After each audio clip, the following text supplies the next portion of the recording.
हिंदू धर्म में अक्षय तृतीया का दिन काफ़ी महत्वपूर्ण माना जाता है। तो आइए जानते हैं आखिर यह दिन क्यों मनाया जाता है और इतना खास क्यों है। इस साल अक्षय तृतीया 30 अप्रैल को मनाई जा रही है। वैशाख शुक्ल पक्ष की तृतीया तिथि को अक्षय तृतीया मनाया जाता है। अक्षय तृतीया का दिन साल भर की शुभ तिथियों की श्रेष्ठ श्रेणी में आता है। आज ही के दिन त्रेता युग का आरंभ भी माना जाता है।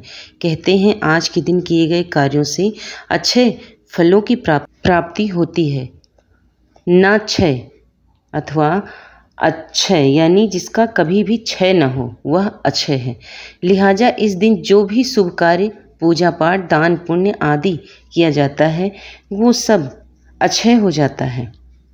शुभ कार्यों या दान पुण्य के अलावा आज के दिन पितरों के निमित्त तर्पण और पिंडदान करने का भी महत्व है। आज के दिन पितरों के लिए घट दान यानी जल से भरे हुए मिट्टी के बर्तन का दान जरूर करना चाहिए। गर्मी के इस मौसम में जल से भरे घट दान देने से पितरों को शीतलता मिलती है और आपके ऊपर उनका आशीर्वाद बना रहता है।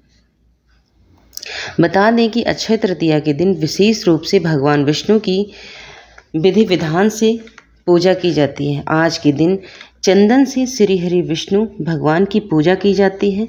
आज के दिन ऐसा करने से व्यक्ति के जीवन में खुशहाली आती है और परिवार में सबके बीच आपसी सामंजस्य बना रहता है। अतः अगर आप भी अपने जीवन में खुशहाली और परिवार में सबके बीच आपसी सामंजस्य बनाए रखना चाहते हैं तो आज के दिन स्नान आदि के बाद साफ सुथरे वस्त्र धारण करके आपको भगवान विष्णु की विधि पूर्वक चंदन से पूजा करनी चाहिए। अक्षय तृतीया का दिन क्षमा प्रार्थना का दिन माना जाता। कहते हैं आज के दिन कोई व्यक्ति अपने या अपनों के द्वारा किए गए जाने अनजाने गलतियों के लिए सच्चे मन से भगवान से क्षमा प्रार्थना करे तो उसकी सारी गलतियां धुल जाती हैं और उसे भगवान से सद्गुण व आशीर्वाद प्राप्त होता है। अतः जाने अनजाने की गई गलतियां की क्षमा याचना के लिए आज का दिन बड़ा ही श्रेष्ठ है। और आइए अब सुनते हैं अक्षय तृतीया की पौराणिक व्रत कथा। अक्षय तृतीया की कथा के अनुसार प्राचीन काल में एक धर्मदास नामक वैश्य था। धर्मदास अपने परिवार के साथ एक छोटे से गांव में रहता था। वह बहुत ही गरीब था। वह हमेशा अपने परिवार के भरण पोषण के लिए चिंतित रहता था। उसके परिवार में कई सदस्य थे। धर्मदास बहुत धार्मिक प्रवृत्ति का व्यक्ति था। उसका सदाचार तथा देवों एवं ब्राह्मणों के प्रति उसकी श्रद्धा अत्यधिक प्रसिद्ध थी। अक्षय तृतीया के व्रत के महात्म्य को सुनने के पश्चात उसने अक्षय तृतीया पर्व के आने पर सुबह जल्दी उठकर गंगा में स्नान करके विधि पूर्वक देवी देवताओं की पूजा की। व्रत के दिन सामर्थ्य अनुसार जल से भरे घड़े पंखे जौ सत्तू चावल नमक गेहूँ गुड़ घी दही सोना तथा वस्त्र आदि वस्तुएं भगवान के चरणों में रखकर ब्राह्मणों को अर्पित की। यह सब दान देखकर धर्मराज के परिवार वाले तथा उनकी पत्नी ने उन्हें रोकने की कोशिश की। उन्होंने कहा कि अगर धर्मदास इतना सब कुछ दान दे दोगे तो उसके परिवार में पालन पोषण कैसे होगा। फिर भी धर्मदास अपने दान और पुण्य कर्म करने से विचलित नहीं हुए और उन्होंने ब्राह्मणों को कई प्रकार का दान दिया।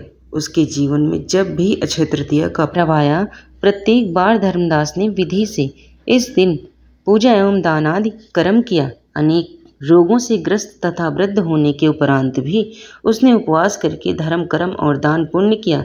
यही वैसे अगले जन्म में कुशावती का राजा हुआ। मान्यता है कि अक्षय तृतीया के दिन किए गए दान पुण्य व पूजन के कारण वह अपने अगले जन्म में बहुत धनी एवं प्रतापी राजा बना। वह इतना धनी और प्रतापी राजा था कि त्रिदेव तक उसके दरबार में अक्षय तृतीया के दिन ब्राह्मण का वेश धारण करके उसके महायज्ञ में शामिल होते थे।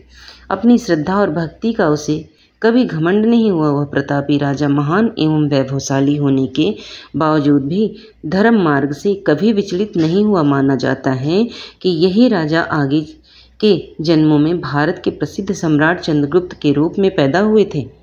जैसे भगवान ने धर्मदास पर अपनी कृपा की वैसे वैसे ही जो व्यक्ति इस अक्षय तृतीया की कथा का महत्व सुनता और विधि विधान से पूजा एवं दान आदि करता, उसे अक्षय पुण्य एवं यश की प्राप्ति होती है। तो प्रिय भक्तजनों, यहीं पर कथा समाप्त होती है। और अगर पसंद आ जाए तो चैनल को लाइक शेयर सब्सक्राइब कर लेना। धन्यवाद।